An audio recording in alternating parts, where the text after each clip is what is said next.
Hello, my name is Starla Henderson and with Fronter House Quilts blog, and today we're going to continue appliquing the Iris Marianne for our spring sampler. Alright, for this flower, really when you get to this part, this right here is really simple. I'm not going to show you how to do that because it's nothing different than what we've done on all the other petals. It's very soft inside and outside curves, nothing to it.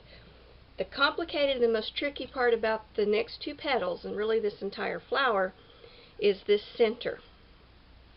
And I'm going to turn it over so you can see, hopefully, back here. The center, this is almost the way I've done this, like a reverse applique, only I laid this down to begin with, if you'll remember in the very first video. And I'm ready to do this petal number 3, so what I've done is I have basted around the outside edge of the flower, and then I've pulled out the basting stitches that were just holding that in place just for this edge of this portion here that's going to go over that little purple piece that I laid in the center. And that's what we're going to do today. There are pieces of it that will not be appliqued down that is a seam allowance for the last petal, and that's right here and right here. So this isn't hard, you just have to watch all your seam allowances and be sure that you get things covered that are supposed to be and leave out what, uncovered. Don't sew down what you're not supposed to sew down. But I'm going to start right here. I'm going to pull out my basting stitch. Let me clip it.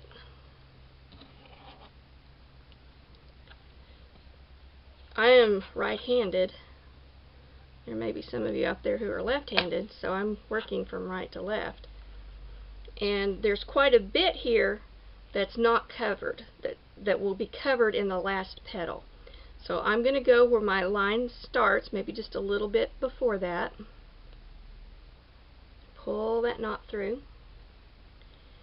And it looks like I need to clip a little bit more. I already clipped a little bit. And remember, when you're clipping, you clip right up to that line, not into it. For some reason, my eyes are not working today. There we go.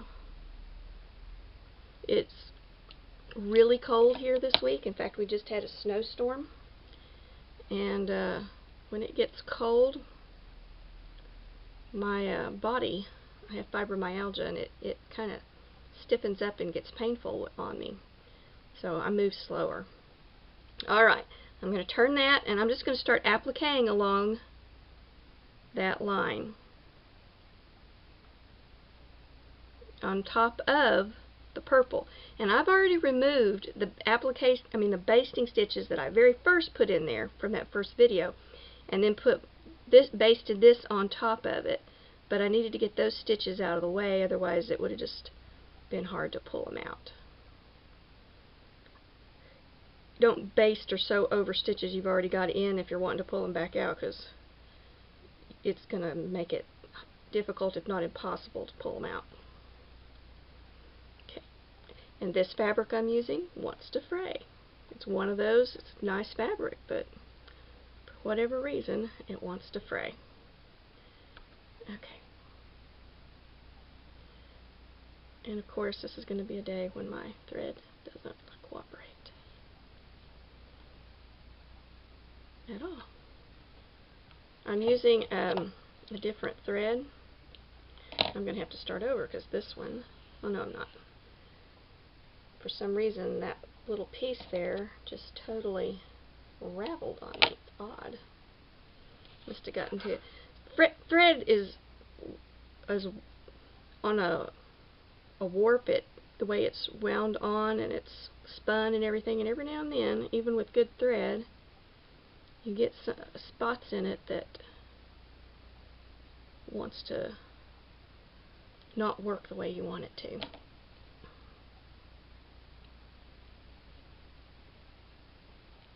But that was strange. Haven't had that happen in a while, or if at all. Okay, here we go. Keep on turning, and I'm going to have to clip that again.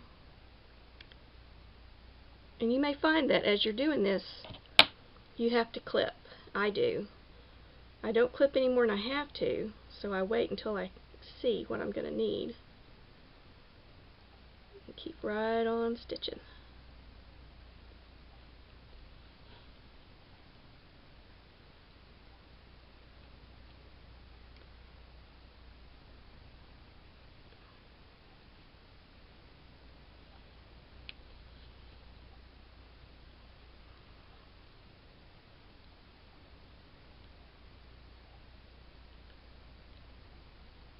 And if you get a fabric that just no matter what you do, it's not working for you for applique, and that has happened, then there's nothing wrong with finding another fabric for that part.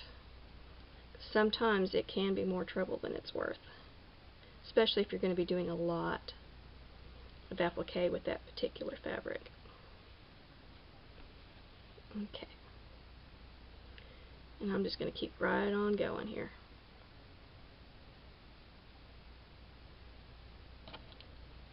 Really.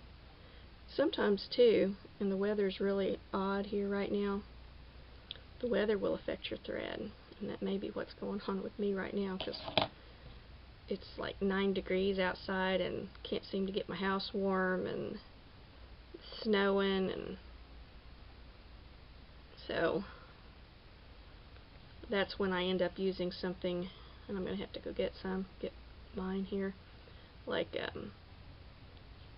wax, you know, that I run my thread through to keep it from tangling on me.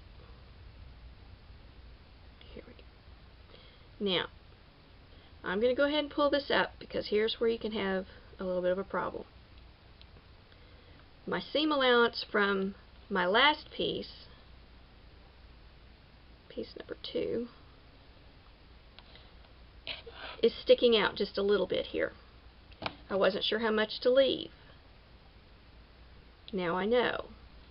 So I'm going to pull it back, pull this back, and I'm going to cut that seam allowance back some.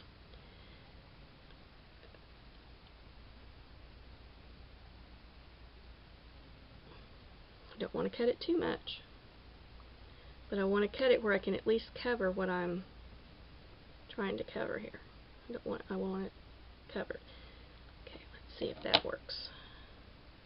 Now, I have in the past, as probably all of us have that do applique, before cut too much. And that's very, very upsetting.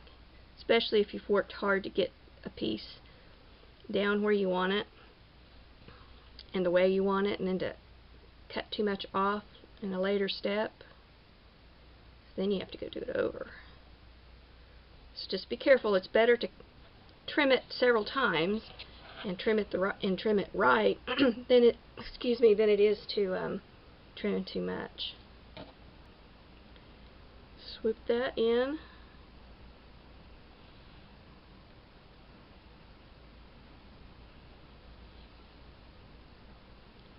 And now I'm going to go right to this next basting line